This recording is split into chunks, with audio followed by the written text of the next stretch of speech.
Anaweza. Beta bulolo bulolo bulolo bulolo bulolo bulolo bulolo. Ataweza. Tofanda tofanda.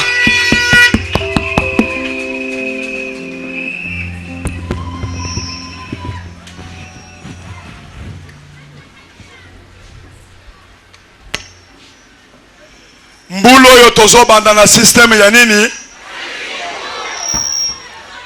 Campagne tokosala sikoyo tokosimba fimbu boyi. La campagne de cette fois, on va tenir le fouet comme ça. Tozala système nini? Ya fimbu. Moto na moto simba fimbu na ye. Chali kolo. Alabeta! Fia! Ale fiatua! Fia! Alabeta! Fia! Tozala système ya nini? Ya fimbu. Beta maboko makasi po na système ya fimbu.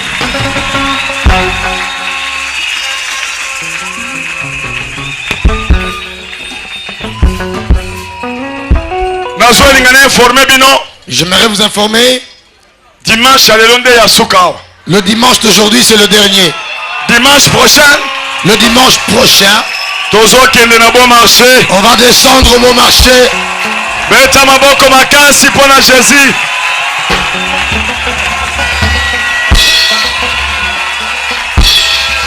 Bye bye limete. Bye bye limete. Profesa mutonkole. Mutonkole, mutonkole. Bye bye limete. On a déjà la délégation babandi koya. Je vois déjà les délégations qui arrivent.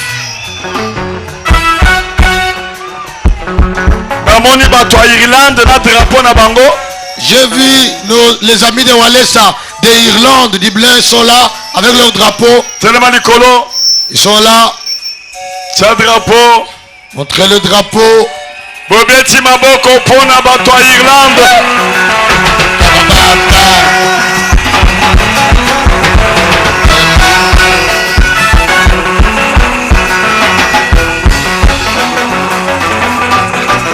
Amen. Amen. Namoni bato en France pe bayaki. J'ai vu les gens de la France qui sont aussi arrivés.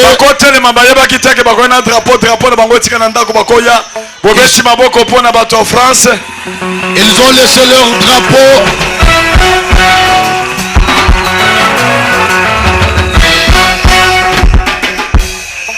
Wana tobengi bapaya nyonso basi baye pona dédicace bawuti na mikili ya poto bakoleka liboso awa bakoleka liboso déjà. Tous nos visiteurs qui sont venus d'ailleurs, de partout dans le monde, pour la dédicace de Mbujimaï, Lubumbashi, Europe, Bogota, États-Unis avancés, Bogota, hey. Zambi wine, Zambi wine, Zambi wine, Zambi wine, Zambi wine.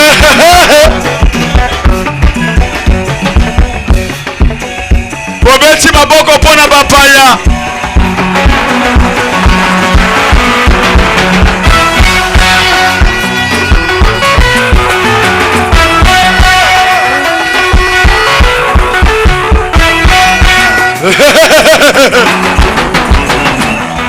Check. Bobusa na moke. Kamba de fie na Bogota. Kamba de fie na Bogota.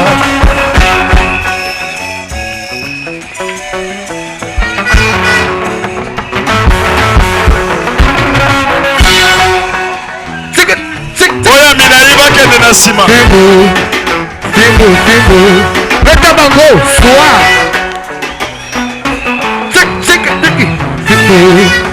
Timbo. Hanejata bango. Bazoyoka yene. Timbo. Beta bango, soa. Amen. Amen. Tokomi nanu dimanche te basi babandiko donc balobi ke semaine oyo nde bazoya ebele na yebi nanu te na bon marché dédicace leur Jérusalem. On n'est pas encore dimanche, mais ils sont déjà là. C'est cette semaine qu'ils vont arriver nombreux. On se demande comment ça sera au bon marché. On va leur donner le micro. Outi wapi? Nana uta Mbujimayi. Beta maboko makasi pona Mbujimayi. Mbujimayi wako wetu.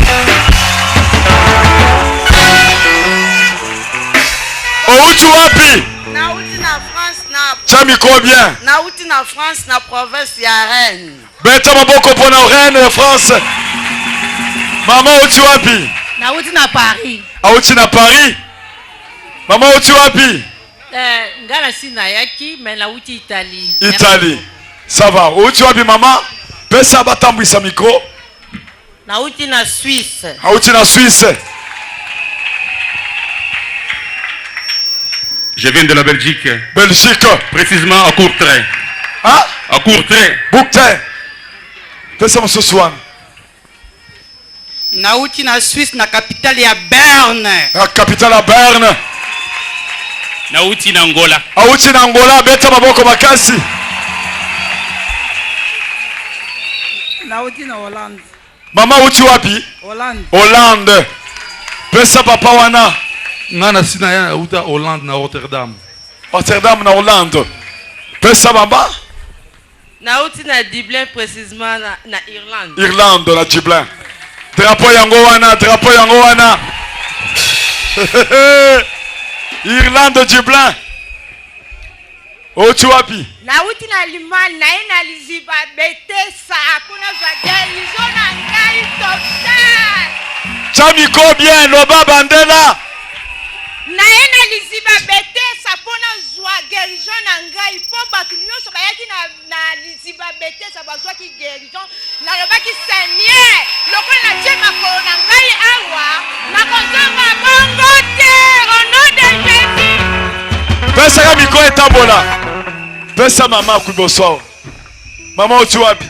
Sina ya déjà na uta Belgique. Belgique. Pesa mususu aza kuna.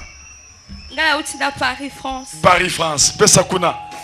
Aha. Ngana uti Suisse na ville à Berne. Ah, Suisse na Berne. Pesa kuna. Ah. Uti wapi sir? Na Allemagne. Na Allemagne. Na Cologne. Taka, yokana, pardon. Mwana mwasi ona mama na ye. Oyo mama na ye ba uti wapi? Na Allemagne. Allemagne. Sikoyo. Kuna na poto makambo nini ezali? Basolo banini? Likambo ebimi kuna. Basolo banini? Chami contre. Na ote pona mukaya. Mukaya. Mukaya. Mukaya. Mukaya sali nini chami ko bien? Mukaya mibali bazolinga biso to biso mukaya ka libala kaka. Donc mukaya ka babi papa wale sabe bisi makambo na biso na mukaya. Beta maboko pona papa walesa. Abebisi makambo na poto pona mukaya. Mama lobini ni makambo ya mukaya esali na poto. Likambo mukaya eza grave. Balobi papa walesa atika makambo. Bango ezalaki kaka akei boye abotisi abimi na yo kosi yo atiki yo. Mais siko tolobi papa walesa ye na nzambe ya solo atalisi biso via sanctification to lati mukaya tilibala. Mukaya beta maboko. Mukaya. À l'homme d'église, Naouti France, Nazar représenté les amis de Walesa en France, et porte-parole et à centre à réveil spirituel. Beta maboko makasi. Wana mama uti wapi? Nauti Angola. Uti Angola. Oui. Aha, beta maboko makasi pona Angola. Dublin, Irlande. Irlande. Pasteur Coulin. Aha, osa pasteur? Oui. Osa les amis de Walesa? Oui. Na Dublin. Na Dublin. Ebi bokoya ebele ba musuba zo na si. Merci. Amen. Pesa papa. C'est le pasteur Martin Moubakilai. Je viens de Bruxelles. Bisonde to Salaki veillé na Katia, capitale de l'Europe. Toye ko représenter la Belgique. Kati na centre de réveil. Beta maboko makasi. Mama uti wapi? Nauti France. Uti France. Ouais. Pesa mama za sima. Mama uti wapi? Nauti France. Uti France. Na Lyon. Na Lyon. Papa Linette. Nazali les amis de Walesa na Autriche. Na koma vile 23h. Beta maboko makasi pour l'Autriche. Aha, mama. Nauti Washington DC. Washington DC. Baina mwana na ye asa soda américain. Uti wapi teko? Nauti Belgique. Belgique. Pesa na mwana mama uti wapi? Washington DC. Washington DC. Yokaye. Yakawa. Wapi trésor? Oyo asa soda américain. Sikoyo amelaka masanga ya minene wana. Ata tro asilisi. Sikoyo amelaka cigarette. Soki ameli masanga abandi kotambola na nzela bazokobeta na motuka. Mama asali boye soki ameli mayele pe bungi raisonnement eza te. Oke na kati ya ndako na bango mama aboti bana combien? 8 bango tout ba problème mususu babala ezokufa ba problème mususu osali accident balongoleli lisu déjà. Mama lobi tozokende na Congo tokende totala likambo oyo de façon ke mwana azwa délivrance nde baye koya na Congo babondeli mpo na mwana. Est-ce que baimage ezalaki babondeli mpo na mwana ntango bazobondela mwana aza na force moko aza soda américain bino moko boyebi bato basala basport na ndenge na ndenge basimbisimbi ye ezosimba te me eloko moko batiaki ye na ndenge ya famille ya kindokinde ekotaki epa na ye ebandi kobima asali boye bato bazokweya eye kosala ke deuxième jour eloko yango ebimi soki baimage ezalaki balinga balakisa ndenge asanzaki kamera nge ndenge asanzaki babiloko yango asanzi eloko yango ekotaki ebanda kopesa mposa komela masanga na kolangwa na basigarete epuis azoloba mongongo moko munene neti kachere ye moko akoloba ndenge abanda koyoka po interprète déjà azali mikro eza wapi trésor aza wana eza interprète alobi ndenge abanda koyoka na ndenge azwi délivrance na kaka azoyoka lingala très bien. Good morning, church. Bonjour église. It's been a long time coming. Et ça y longtemps on a na Congo te. It all started back in 2000, early 2000. Na kina na 2000 na baani 2000. Started hanging out with the wrong people, smoking. Na bano tambo na bato mabe ba camarade mabe tozomela ba masanga na ba shimboki. Soon afterwards it led to drinking. Donc après ça na bandi omela sumakasi. Once, maybe twice a week. Once, maybe twice a week. Na komela na bandi omela na tango wana même une fois ou deux fois par semaine. Until it became every day, all day. Et yoko masko ya chaque jour. Toujours. Chaque jour. And there was no end in sight. I couldn't find any way to stop. Mom wanted me to stop. Donc maman na ngai abando luka vraiment na stopper, abando conseiller ngai mais moyen na tikiza kité pour se bando ya makasi donc il y avait pas moyen de laisser. I wanted to stop, I couldn't stop. Donc je voulais vraiment stopper mais moyen pour stopper ça la quitter. I realized after a while I didn't have control. Donc après un moment on a réalisé que na bando kinde na ndinga mabe. When I came to Congo, I could feel the presence of the Lord working already. Na Congo na église awa na sentir vraiment présence ya Nzambe. When I came, I couldn't sleep, I couldn't eat, I was always tired. Donc na kwa kulala te, na kwa kulia te, donc j'étais toute fatigué là. The day before my deliverance, before Mama Walesa prayed for me, I was tired. I didn't even want to come to church. Donc jour avant Mama Walesa bunda pona ngai, j'étais vraiment fatigué, je ne pouvais même pas venir à l'église. Afterwards, it's like my soul was full, my spirit was full with the Lord, and I wasn't even hungry afterwards. Donc après ça, na senti vraiment que l'esprit n'a été livré, il a été vraiment libéré, et je pouvais me sentir maintenant affamé. Tandis que je tournais dans ce temps, sanzaki, oyoka kindenge ni pala bakashi wana tatouage wana eza na makambo ebele. Bondi makate ba chaka bana na bino biloko wana. Ese be esprit bazo kotisa na kati ya bana.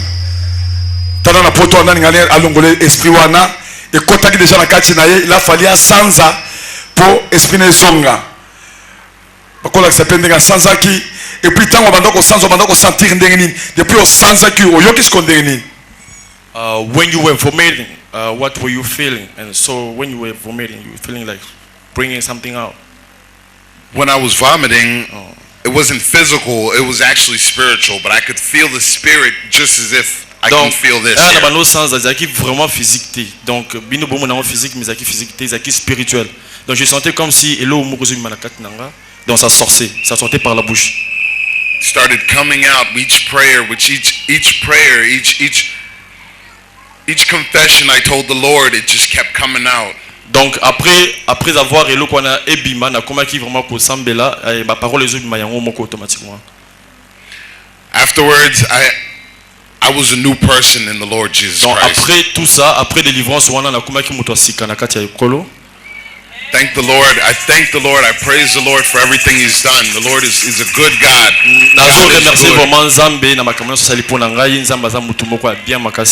I was able to get up and run around. I could walk. I was strong. I had energy. Donc j'ai retrouvé ma force. Je pouvais encore marcher. Je pouvais encore avoir le courage. Donc j'ai retrouvé l'énergie. And now when I walk around and I see people smoking and drinking, it has no effect on me. Soki na tambula na mona batu bazomela même masanga même shimboki et pesa ngata posa pemi na bango te. Maman esengoni no salango lobata en anglais esengoni no salango interprète zawana. I'm very happy. Naza vraiment esengo makasi For my son, because it has been long time that I've been praying and asking God for deliverance. naza na esengo pona mwana ngai parce que ça fait longtemps on a bando senga nzambe pona délivrance na ye. But it come to pass that God is a God of mercy. Donc na ye kulika ki nzambe aza nzambe ya mawa. And we say let his name be praised and be glorified. Nde tolobi totika kombo na ye ekumisama pe etombwama ezala glorifié. In the name of Jesus. Na kombo na Yesu.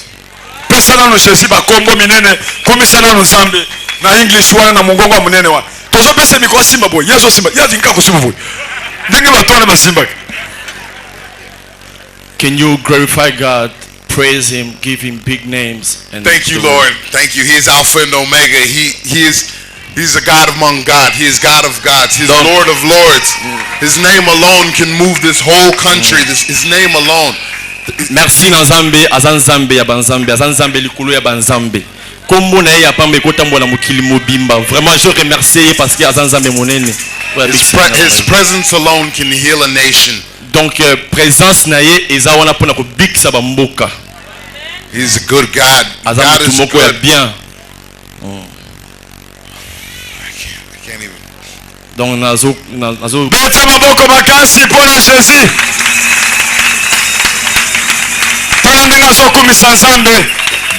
Wana tango babimiseka eloko yango abandi kokumisa Nzambe. Abandi kotia maboko likolo azokumisa Nzambe eloko yango ebimaki deja. Onde kokoza la mwana na yo azali envoûté. Azosala biloko moko zo comprendre te zo kandeze l'esprit. Il faut esprit yango elongwa na puissance en Saint-Esprit pour moi na songa normal. Zambi wani. Hey! Merci. Asiminga na loboko makasi penza.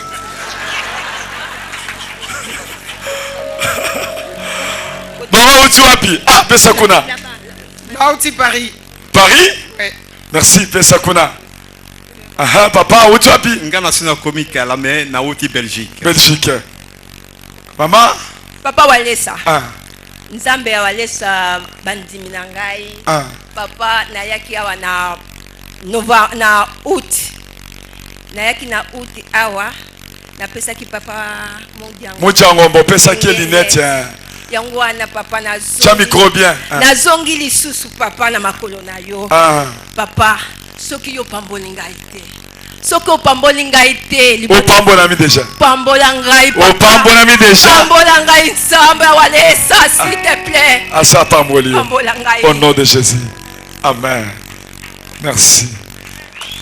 Pesaka micro lobika place oti. Oti wapi? Nauti na Bayern de Munich na Allemagne. Papa na leki na ngai yaka na Novembre na tinda kama enveloppe boye. Kama enveloppe à dollar hein? Ya euro. Ah, ya euro. Siko ngamoko na ye passe na makolele kinga. Premier message te obiki frère oti wapi? Na Kisangani. Kisangani. Beta maboko makasi bona Kisangani. Nauti Paris. Oti Paris? Nauti Madrid. Madrid ndeko azamona na biso à Madrid aye uniquement pour na kobala. Oye pour na sanini? Kobala. Kobala mwasi. Faut que tala ga bien. Nauti Belgique. Belgique? Ngana uti Belgique na mwana ngaya mwasi. Mwana mwasi uti Belgique. Ngana uti Lyon na France. Lyon na France. Angola. Angola. Ngana sina ye bandakala. Uti wapi? Na uti Canada. Canada? Paris. Oh. Beta maboko makasi. Oti Paris, merci. Beta maboko likolo. Etikali une semaine déjà basi babandi koya. Bakoya ebele yango ndezo lakisa ke ministère mondial. Ils viendront nombreux, ce qui montre que le ministère est international. Tofongoli makambo na biso kosamba, ça fait maintenant 3 ans. Nous avons ouvert ce centre, ça fait maintenant 3 ans. Mais terrible dans le monde mobile. Et cela a bougé le monde entier. Amen. Gloire à Dieu. Il faut avoir Dieu pour que de pareilles choses se passent. Lève la main. Nous les bénissons. Boye malamo. Bopambolamie. Vous êtes bénis. na système ya fimbo. Boye na système ya fimbo. Bocha fimbo lokolo. Moto na fimbo na ye. Lakisa moninga ata osakani na kobeta yo ata omekinga mpe ye na kobeta bozongi après prière bofandi wana na kopesa bino mbote tosorganize ndenge nini tokosala bokende kofanda. Allez vous asseoir. Bobeta maboko mpo na mukaya esali makambo na poto tala bamibali bazolanda ya alobi te makambo eza na Kongo kuna systeme ekomi ya mukai bato ya poto bamewalesa bebisi bato na poto ndenge nini mokaya kususu awa na poto mokaya na Kongo obi awa Irlande Dublin na sepeli ndenge olati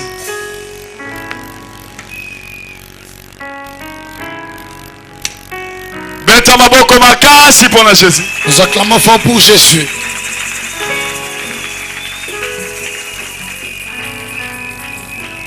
Ndeko na biso afimbo azali wapi? Wapi mwana ya fimbo? Est-ce que fimbo azali? Le frère qu'on avait fouetté, est-ce qu'il est là? Akokoya.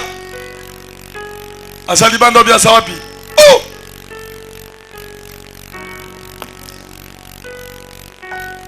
Wana zani. Ensemble ya mwana lobia. Wapi mwana ngo asa wapi?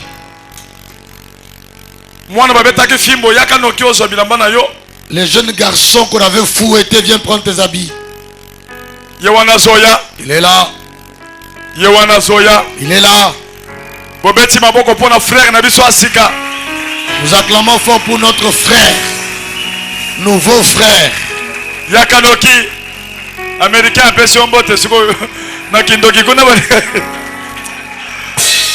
Amen.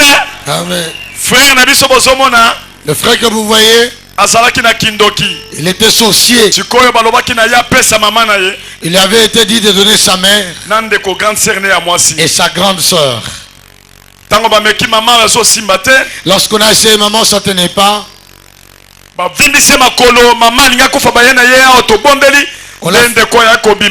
On l'a fait gonfler le pied, elle ne marchait pas. On est venu ici, on a prié et cela se manifestait.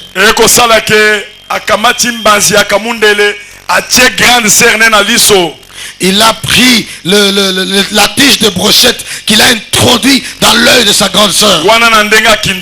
Là, c'était dans la sorcellerie. Est-ce que sa grande sœur est là? L'œil avait gonflé. C'était tout gonflé. Le truc qui fait que l'homme puisse voir, on ne voyait plus.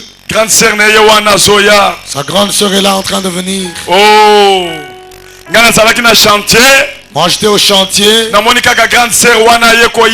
J'ai vu cette grande sœur là venir. L'œil était tout gonflé. Amen. Amen. Amen. Amen. Elle s'est jetée au pied. Pasteur, que mon œil ne soit pas crevé. On m'a enfoncé un truc dans l'œil, je ne sais pas qui l'a fait. Je l'ai tenu au nom de Jésus-Christ.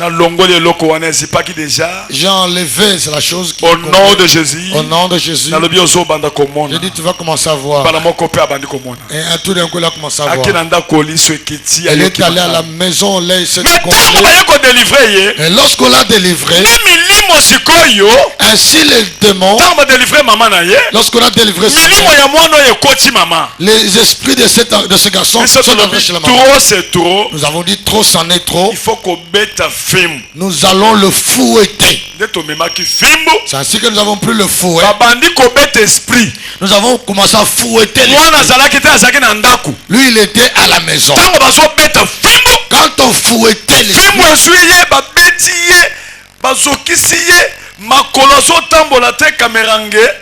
il avait été fouetté sérieusement. Il ne pouvait plus même marcher.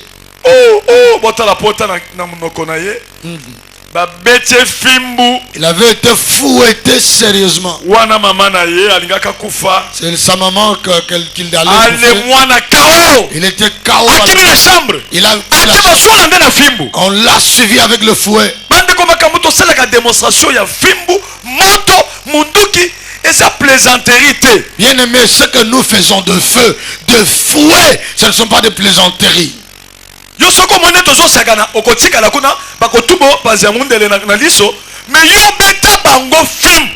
tu crois que nous faisons de la blague. On va te trouer l'œil avec la tige de la brochette. Il faut le fouetter.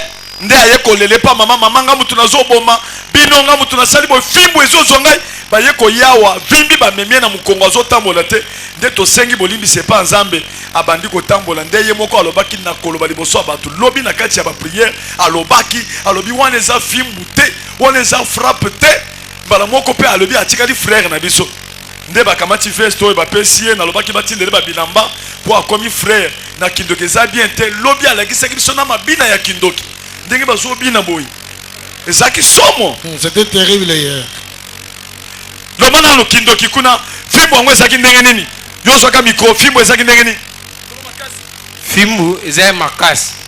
Le fouet était grave. Ou toi beta ki omona ki celui qui t'avait fouetté, tu l'avais vu? C'était un ange.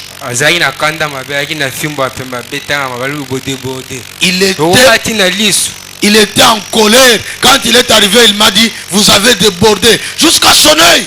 Donc il était fâché comme vous avez touché l'œil de sa soeur.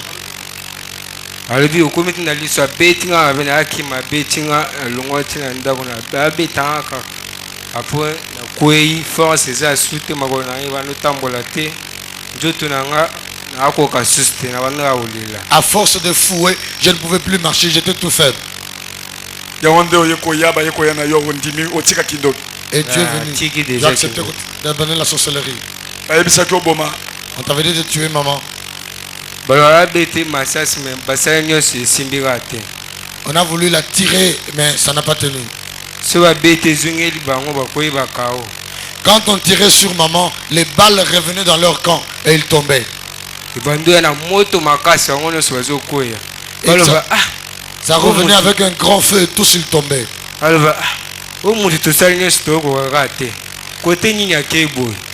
Et il se disait, nous avons tout fait pour la tuer, on n'y arrive toujours pas. Où est-ce qu'elle est partie se cacher? On t'a donné encore une autre veste. On a posé la question, où est-ce qu'elle est allée se cacher? C'est où qu'elle est allée se cacher?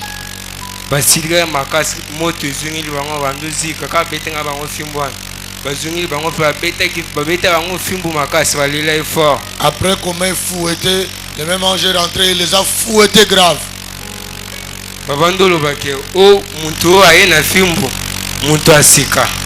Ils ont dit la personne qui a amené le fouet, c'est une nouvelle personne. Es-tu dans la joie d'avoir bouffé ton grand frère de 39 ans? Je ne suis pas dans la joie. Je regrette. Oui, je regrette.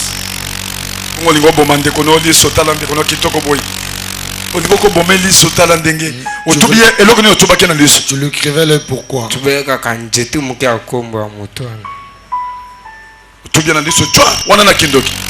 Dans la sorcellerie. C'est seulement parti de son nom. Et on a trouvé dans l'œil. L'œil a gonflé. Amen. Amen. Amen. Amen. Suivez comment la sorcellerie est. On appelle le nom de quelqu'un. Ils étaient à Combo. Oui, juste une tige de balai. On introduit la parole. Juste par la parole. Amen. Amen. Et l'œil était crevé. Déjà parce que l'œil était crevé parce que c'était gonflé et le truc noir à l'intérieur. Nous avons remis normalement cela par la parole. Lève la main. Il faut la parole. Il y a ton voisin. Il faut sa parole. Tu dois avoir la parole. Tu dois avoir la parole.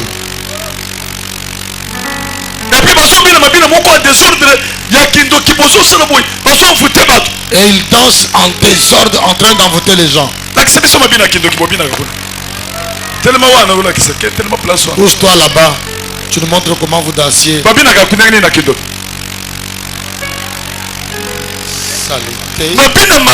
Saleté. Tinaté.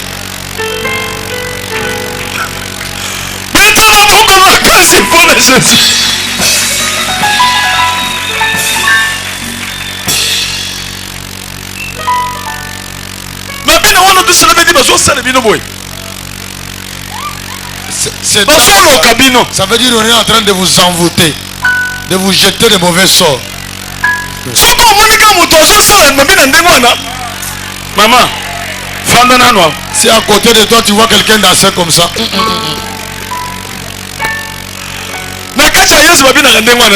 en Christ on ne danse pas comme ça. Une minute. Token.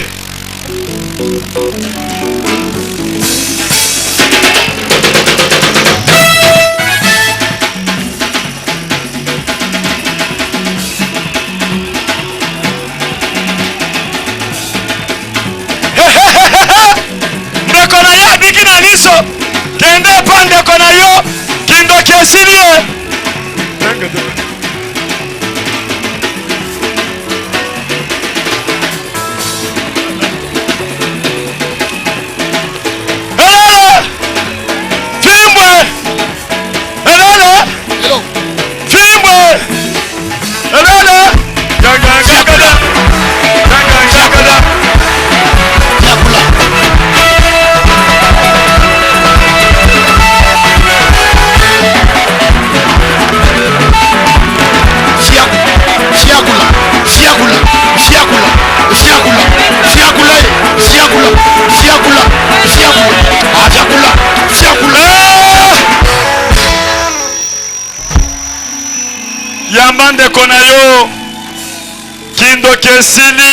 Il n'est plus sorcier.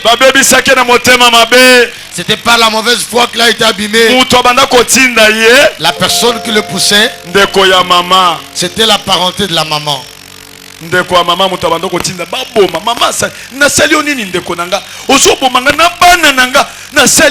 Ma soeur, tu veux me tuer ainsi que mes enfants. Qu'est-ce que je t'ai fait? Kendo yamba mama na yo. Timambi. Timambi.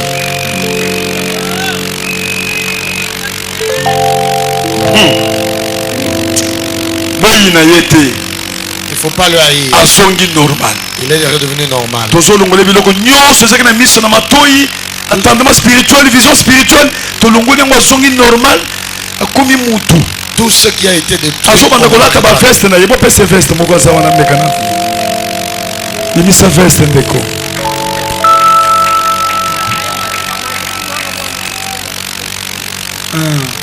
Abandoko kima kima. Oh. Ndeko. Yesu za kitoko eh. Kuna na kitana ndengo lati. Kenzo. Date bien, yebi atako la veste te. Date. Tellement content, on a un pantalon qui m'a bien.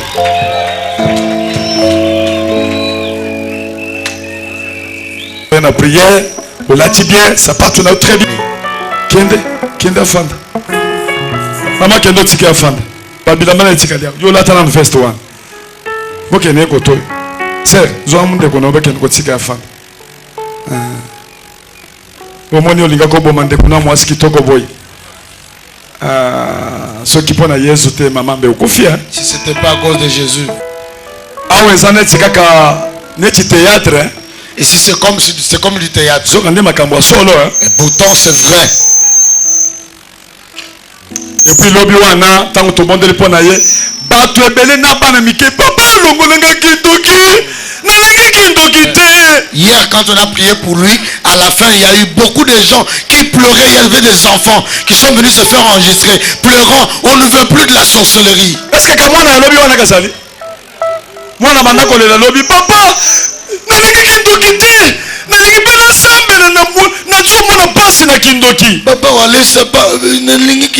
je voudrais plus de la sorcellerie. Amen. Amen. Lève la main. La sorcellerie ne me vaincra pas. Au nom de Jésus. Au nom de Jésus. Au nom de Jésus. Très bien. Aha, mwana yewana banda kolela lobi. Yakanoki. Ndeko na biso wa muyombe koko telema. Koko ya oliboso. Mwana solo bana chuluba solela. Tena musobulo jito. Ndi musokule kala bulo. Chuluba disait donc mwana zingalongo kuna ba baby si mwana. Alingalongo kuna so simba te. Mwana solela siko nani akolongola nga biloko oyo. Obanda kolela ndenge nini? Tu pleurais comment?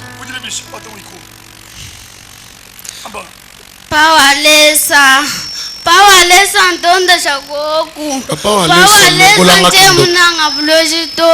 Pawalesa ninge bagoku sambila. Pawalesa bwalesa ntonde shagoku. Enlève-moi la sorcellerie. Pawalesa ngamu mukushima. Pawalesa mbaluse goku. Fela bakulesa ntonde shagoku. Pardonne-moi, enlève-moi la sorcellerie. Pawalesa. N'aime pas la sorcellerie, papa. Je cherche Dieu.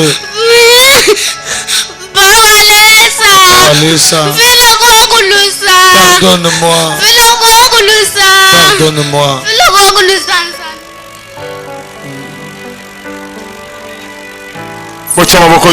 Levez la main. Nous allons demander pardon pour cet enfant. Cet enfant pleure. On l'a mis dans la sorcellerie. Qui pourra l'enlever là-bas?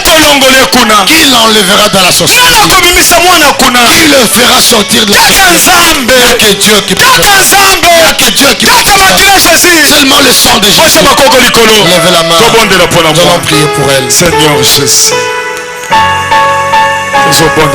Puissance du Saint-Esprit. La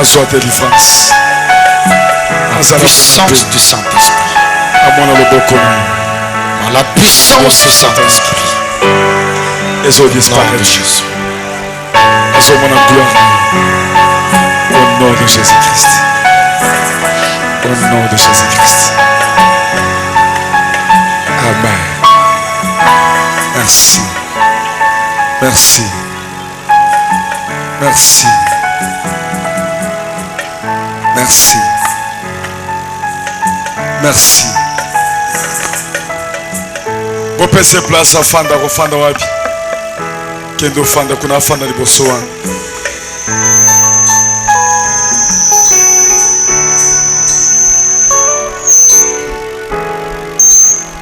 Fanda, fanda.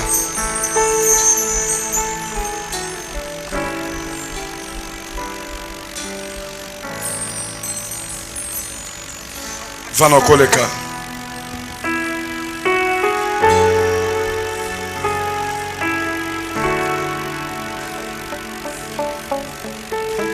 Amen. Amen. Levons la main. Loba toye koluka parole de Dieu. Nous sommes venus chercher la parole de Dieu. Parce que dans la parole de Dieu, parce que dans la parole de Dieu, puissance est allée. Il y a la puissance. Amen. Gloire à Dieu. Jésus-Christ. Jésus-Christ. Mes ennemis. Ils sont nombreux. Ils sont très nombreux devant moi.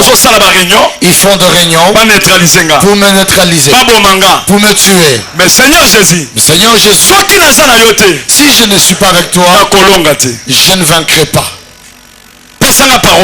Donne-moi ta parole, que je puisse vaincre les sorciers. Au nom de Jésus. Au nom de Jésus-Christ. Amen. Amen.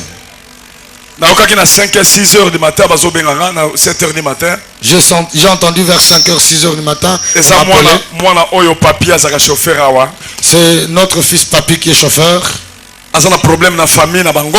Il a des problèmes dans sa famille. Problème ndenge nini palobaki mutu akobonga te, akokobala te, akokobonga te, ndenge eza wana bango tu na papa na ezaka na kati ya balie wana bazotelengana. Mais tango mwana aye kokuta lieu de refuge abombani awa nzambe asali grâce d'abord baboyaki ye na mwana mwasi azaki na ye liboso babotoli balobi yo oza na vie ya malonga te ozolala libanda nde baye kobotola ye babotaki neza mwana atikali alalaka libanda mais nzambe aye kosala grâce ke mwana wana aye kokoma awa soki na kosambela ndenge nini ndenge aye komimona mbala moko akomi chauffeur na biso nzambe asali grâce na mwana wana aye kobala mwasi na minute oyo aboti mwana moko bien mibale moko déjà et puis asombi mituka asombi motuka na ye moko asombi pe bis na ezosala transport et puis akomi peza mwana amen. Amen. Mais le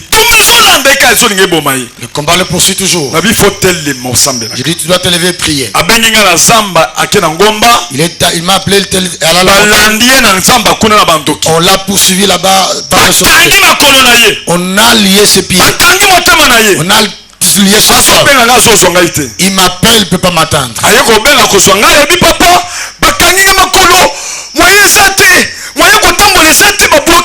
Il m'a appelé, me dit, tous mes pieds ne sont pas. Je dis, tiens tes jambes.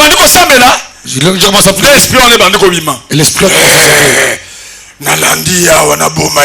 je l'ai suivi ici pour le tuer. Quand je venais ici, j'ai dit, sors. Allez, sors. Sors. Si vous avez un numéro, vous pouvez attention parce que dans l'ongoli l'esprit na esprit dobi ala ningi na boma yi yende ngini na keko bomba na kune pa waleza na bi yo papi ko kende na ngomba yo mokote. Je lui ai dit tu n'es pas encore fort, tu dois aller accompagner des gens. Amen. Amen. On a prié pour lui. C'est ainsi que je cherche. Force. Que chacun soit fort. Fais ceci. Biceps. Montre-lui les biceps. Je suis fort. Même si tu n'es pas fort, tu vas lui montrer les biceps.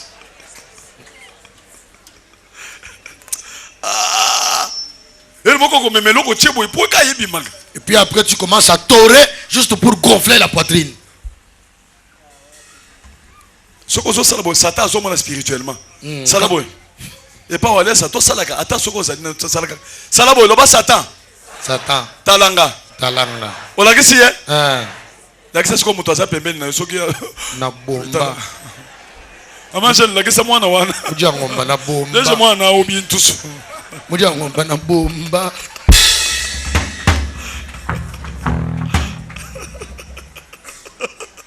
Mudia ngomba. La kisa bango mudia ngomba. Mudia ngomba yewan. Siko yozo mwana loboko na ine cheza muke. Mais spirituellement mudia ngomba zali. Danger.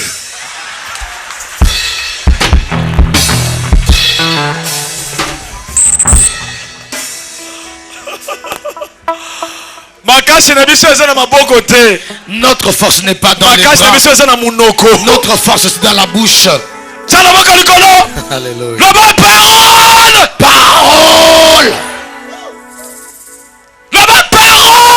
Parole. Au nom de Jésus. Lèvons-nous et prenons nos Bibles.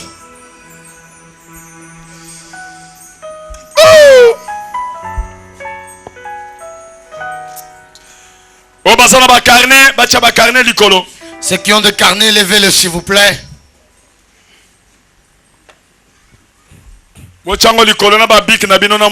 Levez vos carnets, vos stylos, je vais le voir. Ceux qui ont des Bibles, levez-les.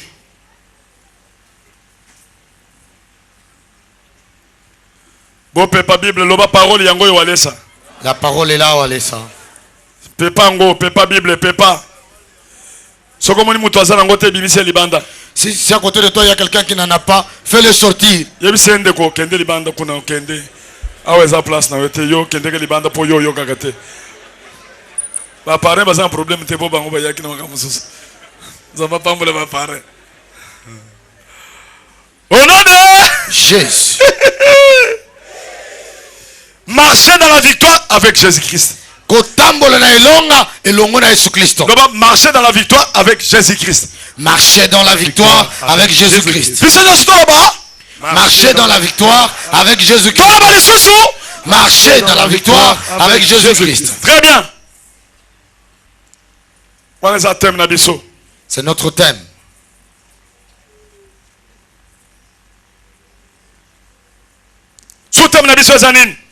Le sous-thème est le suivant. Que faire pour devenir frère de Jésus-Christ? Que faire pour devenir frère de Jésus-Christ? Comment on a sous-thème? Que faire pour devenir frère de Jésus-Christ? Que faire pour devenir frère de Jésus-Christ?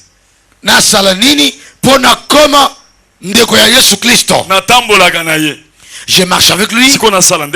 Mais comment je dois faire pour que je devienne son frère? Il m'a appelé, malgré qu'il m'a appelé comme son serviteur. Il m'appelle son ami. Il peut m'appeler aussi son ami. Mais j'aimerais devenir son frère. Parce que si je deviens son frère, nous devenons tous l'enfant de même père. Donc, ainsi, ce qu'il fait, je peux le faire. Amen. Amen. Parce qu'il est devenu mon frère. Son héritage devient mien. Je serai hérité comme lui. Nous entrerons tous dans le rang d'héritier. J'aurai aussi le pouvoir. J'aurai aussi la parole. Parce que je suis devenu son frère. D'abord, marcher dans la victoire avec Jésus-Christ. Le thème de marcher dans la victoire avec Jésus-Christ. Nous prenons le verset de base. 1 Jean chapitre 5 verset 4. 1 Jean chapitre 5 verset 4. Pour marcher dans la victoire avec Jésus-Christ. 1 Jean 5, 4. Nous lisons. Parce que tout ce qui est né de Dieu triomphe du monde. Et la victoire qui triomphe du monde, c'est notre foi.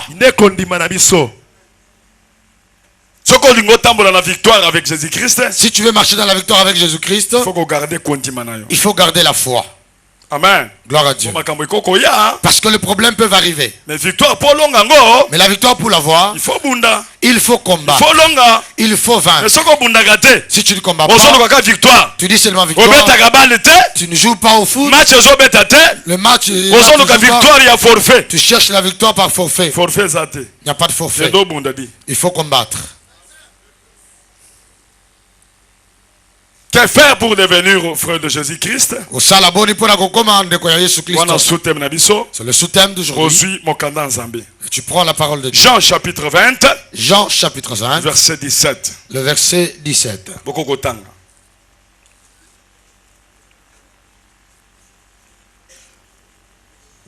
Jean 20, 17, nous lisons.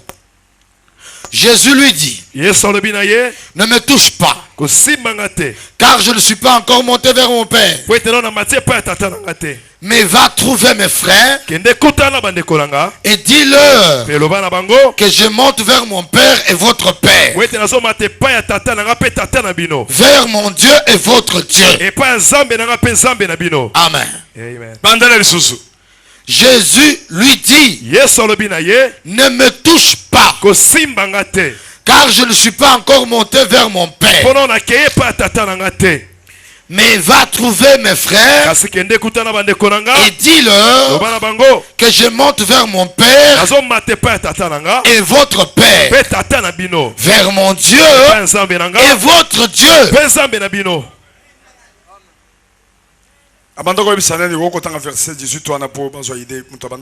Verset 18. Marie de Magdala alla annoncer aux disciples qu'elle avait vu le Seigneur et qu'il lui avait dit ces choses. Amen. Marie de Magdala, Jésus. C'était à Marie de Magdala que Jésus disait. Quand Jésus était ressuscité de la mort, Marie était partie très tôt matin.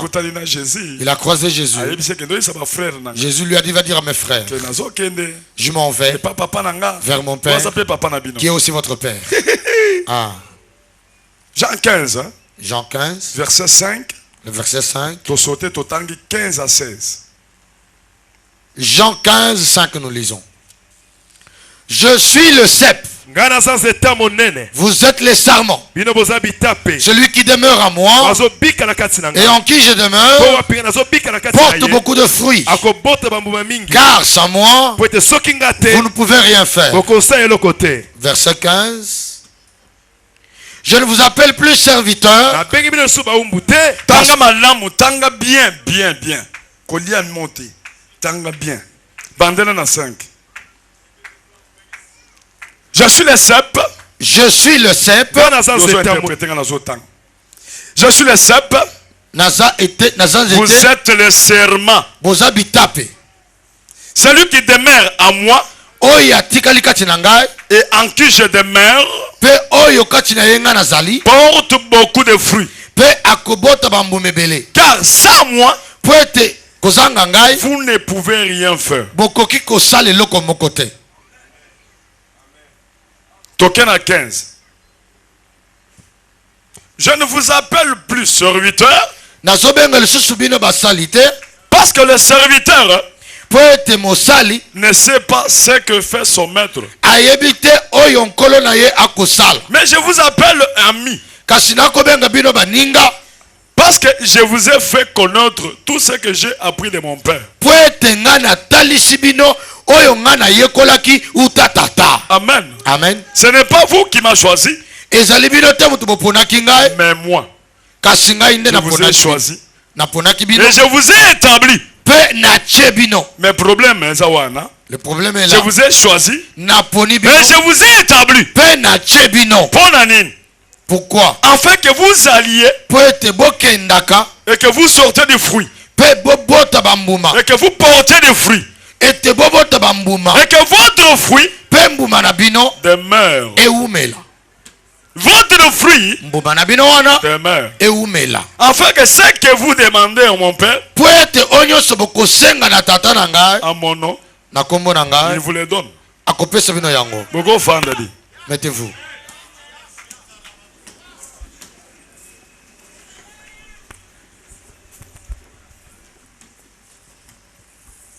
Amen. Amen. Totangi ata 3 versets moko boye to compléter pour de ko na zo kende kuna en désordre. Tozu 2 Timothée chapitre 2. Nous prenons 2 Timothée chapitre 2. Verset 1 jusqu'à 4. Du verset 1er au verset 4. Au nom de Jésus. Nous lisons 2 Timothée 2, 1 à 4. Toi donc, mon enfant, fortifie-toi dans la grâce qui est en Jésus-Christ. Et ce que tu as entendu de moi,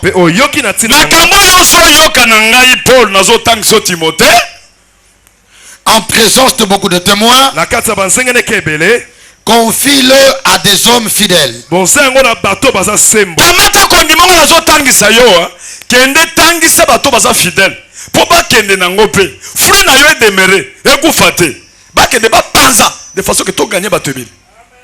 Qui soit capable de l'enseigner aussi à d'autres. Souffre avec moi comme un bon soldat de Jésus-Christ. Il n'est pas de soldat qui s'embarrasse des affaires de la vie. S'il veut plaire à celui qui l'a enrôlé. Amen. Amen. Alléluia, ozali mokozi nanga. Alléluia, ozali mokozi nanga. Ozali mobali nanga bobo. Alléluia, ozali mobali nanga. Atana mutu ozali mobali nanga. Tokende. Sango monene ya tata nzambe. Eko kende o. Eko sakola mawo. mokili mobimba sango monene ya tata nzambe o ekokende o ekosakolama o mokili mobimba o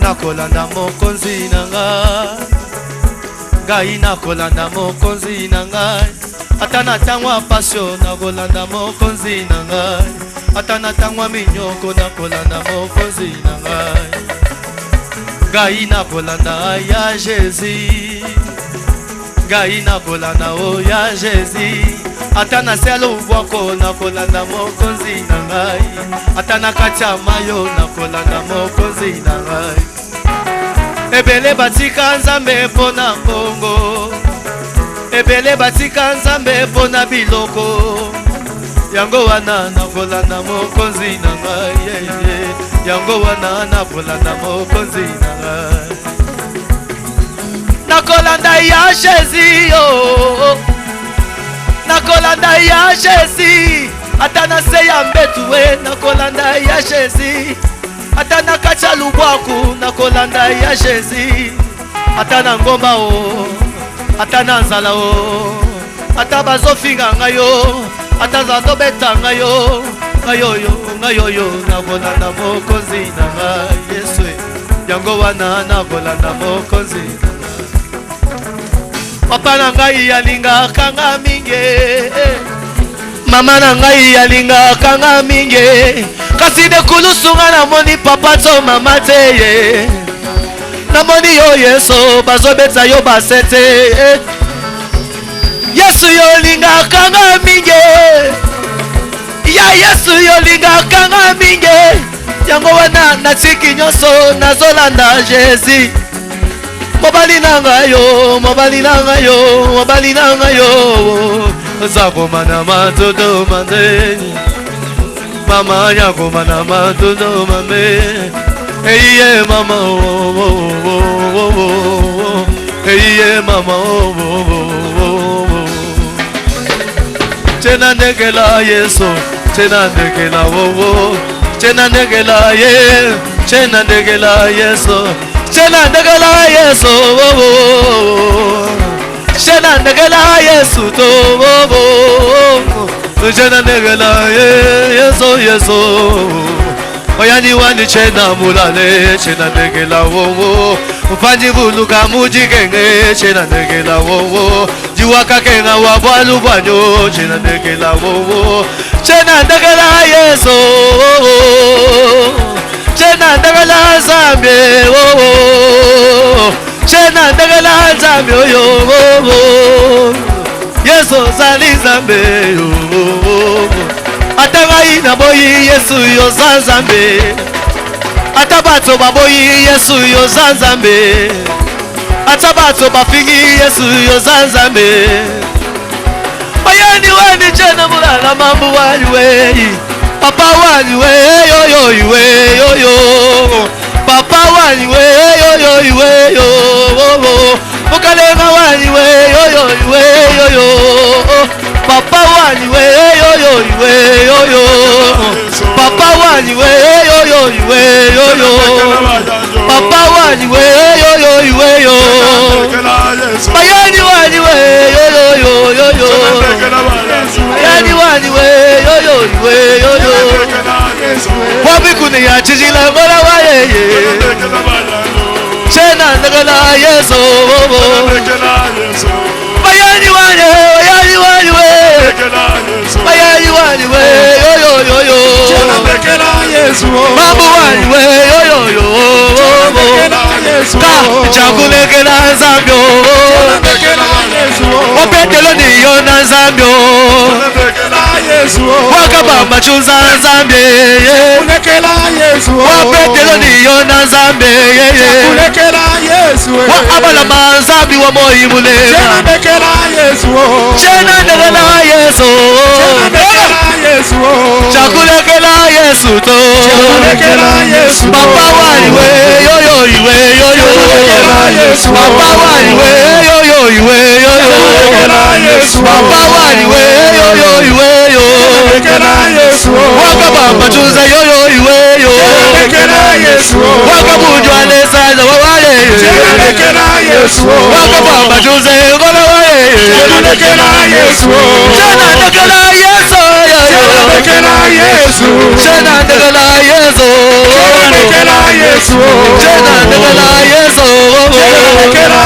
papa waliwe yoyo iwe yo papa waliwe yoyo iwe yo papa waliwe yoyo iwe yo papa waliwe yoyo iwe yo mukalero waliwe yoyo iwe yo mukalero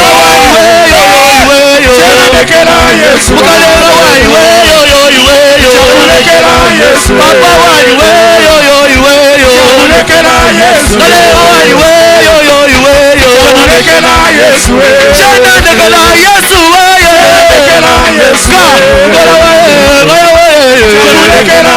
papa waliwe yoyo iwe yo papa waliwe yoyo iwe yo papa waliwe yoyo iwe yo papa waliwe yoyo iwe yo papa waliwe yoyo iwe yo papa waliwe yoyo iwe yo papa waliwe yoyo iwe yo papa waliwe yoyo iwe yo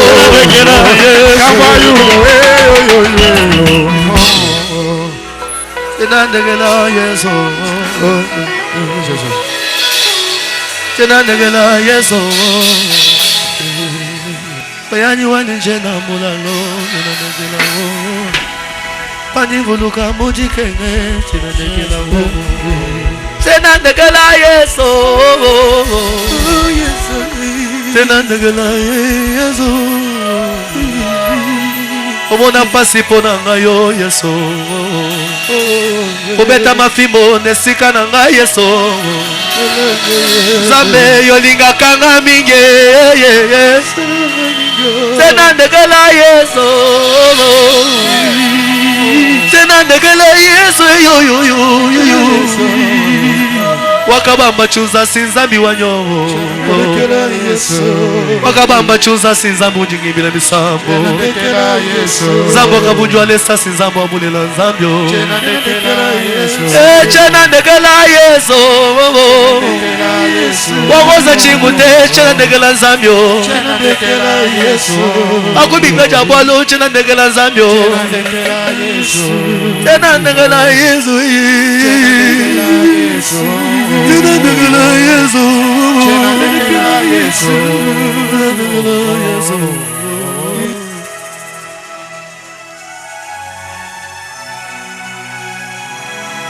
Azaliko ya mwana nzambe Azaliko ya makolo esala nzela Azaliko ya mwana nzambe Azaliko ya makolo esala nzela Yesu azongi nanu te basu basi babaye Azaliko ya makolo esala nzela Azaliko ya mwana nzambe Azaliko ya makolo esala nzela Yesu azongi nanu te batu basi balemi na pasi obo Azaliko ya makolo esala nzela Azaliko ya mwana nzambe Azaliko ya makolo esala nzela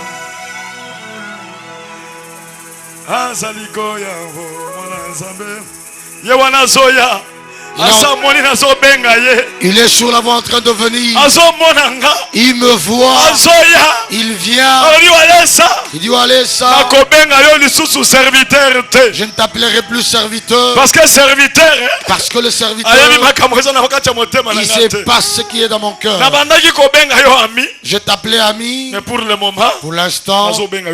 Je t'appelle mon frère. Je partage avec toi la souffrance que j'ai.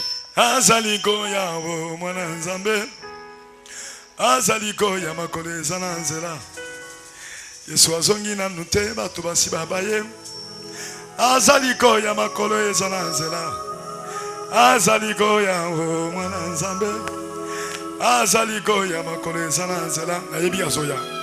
Je sais qu'il vient. Yesu mwana nzambe bomo nzela Yesu mwana nzambe bomo nzela Yesu mwana nzambe bomo nzela Yesu mwana nzambe bomo Yesu mwana nzambe bomo nzela Yesu mwana nzambe bomo nzela nakolata pona yo bomo nzela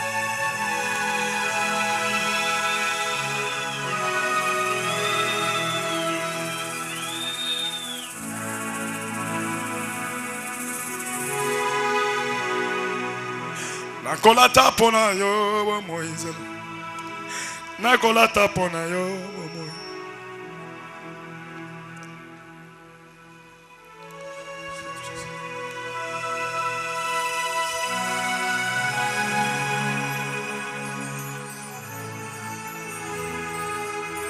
nakotambola pona yo Moïse nakotambola pona yo Moïse bato mokili balingi te na tambola oh Jésus na ngai yo bo nakotambola pona yo bo Moïse la nakolia pona yo bo Moïse nakolia pona yo bo Moïse Yesu mwana nzambe bo Moïse la Yesu mwana nzambe oh Seigneur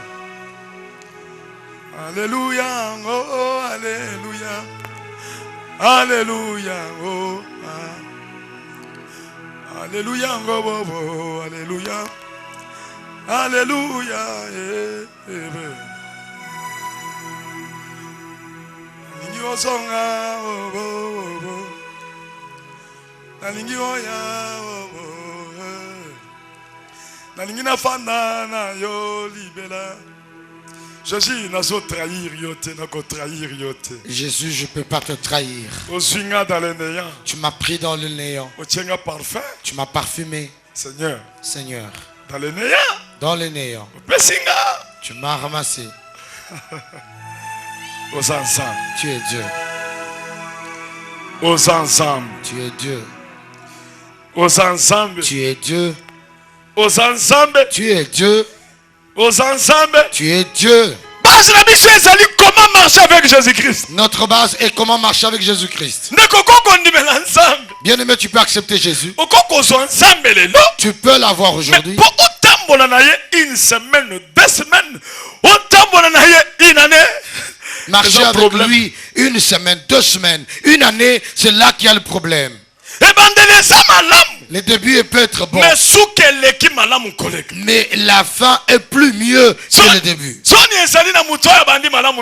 La honte est pour celui qui a bien commencé avec Dieu. À un certain moment, puis après, il vient abandonner Dieu en route.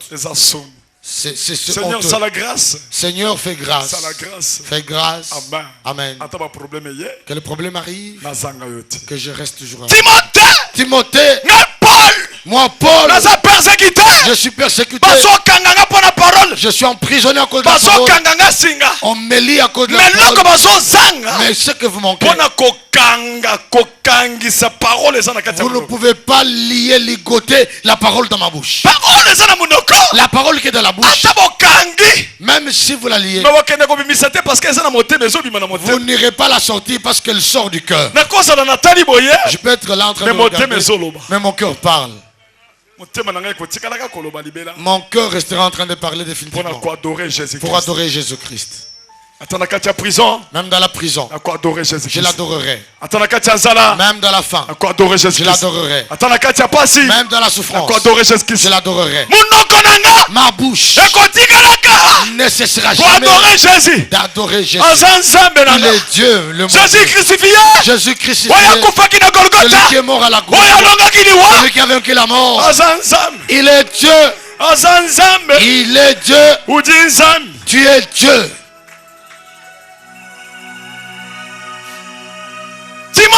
Timothée, un athlète, jamais couronné. Il ne peut pas être couronné. Ceux qui selon les règles. S'il n'a pas couru selon les règles. Et il aura la couronne sur sa tête. Amen. Amen. Jamais tu peux dire que tu es soldat Jésus sans que tu ne sois habitué au combat. Tu te fatigues à cause d'un petit problème. Mais Jésus est là. Il vient. Si tu acceptes Dieu, tu dois accepter le combat. Tu dois accepter le combat. Parce que Satan azali. Parce que le diable est là. Pour nous se persécuter.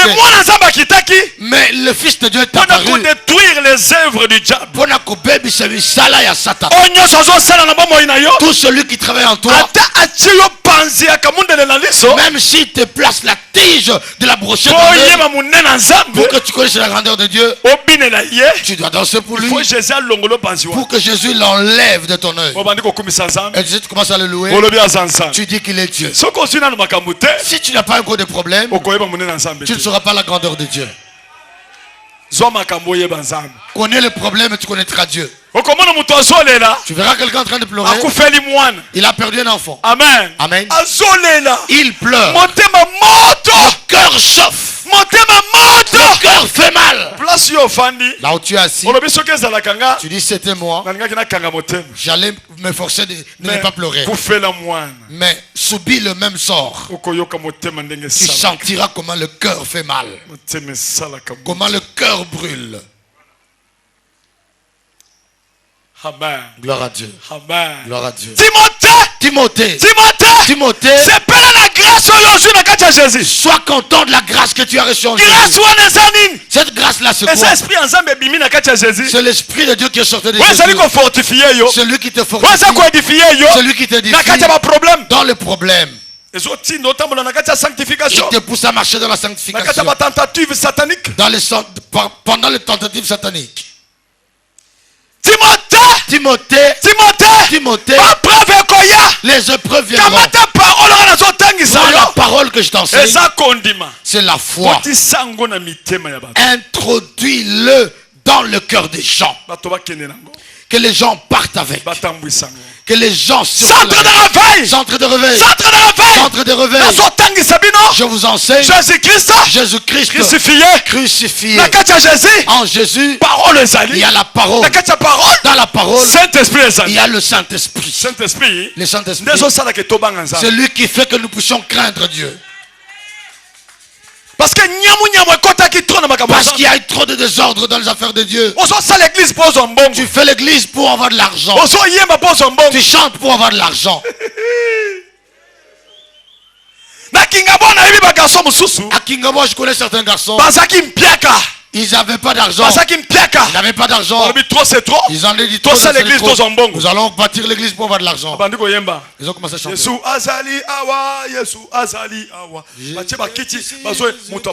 Ils ont mis les chaises. Les gens commencent à venir. Mibale, 2, Misato, 3, Mine, 4. Les gens sont venus 300, 400. Les gens aimaient Dieu. Mais ils ne savaient pas que le motif de l'existence de l'église était impur. Enseigne aux gens.